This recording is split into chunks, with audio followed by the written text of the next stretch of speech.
trafic.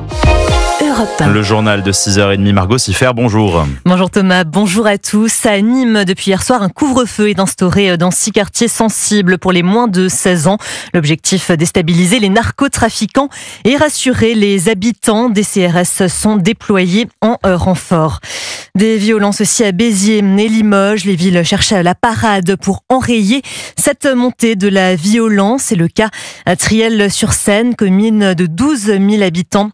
Dans les Yvelines, depuis le 4 juillet, les mineurs non accompagnés n'ont pas le droit de sortir de chez eux entre 23h et 5h du matin. Un couvre-feu salué par les habitants, Laura Legault. C'est une petite ville à 35 km de Paris, en bordure de Seine, à l'apparence tranquille. Mais depuis son instauration au début de l'été, le couvre-feu est au cœur des discussions, comme dans cet institut de beauté où travaille Céline. Notre génération à nous, à 23h, on n'était pas dehors. Nous, à 19h, il n'y avait plus personne. Et on devait sortir devant la maison. La majorité des clients approuvent la mesure.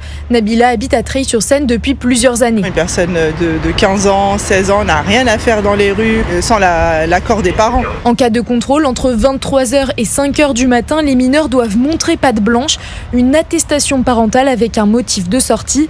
Objectif, lutter contre les incivilités, comme l'explique Cédric Aoun, maire de la commune. On a constaté beaucoup de dégradation de matériel urbain de la part de mineurs. C'est à peu près 80% des dégradations qu'on a eues sur les 6 derniers mois, ça a été commise par des mineurs. La mesure ne va pas assez loin pour certains habitants. Marie-Julie est mère de 3 enfants. Elle souhaite un couvre-feu plus tôt dans la soirée. J'irais plus vers 21h, 22h pour un couvre-feu pour les mineurs, mais pas 23. Et en cas de récidive, les contrevenants et leurs familles s'exposent à une amende de 135 €. Laura Legault pour Europe 1.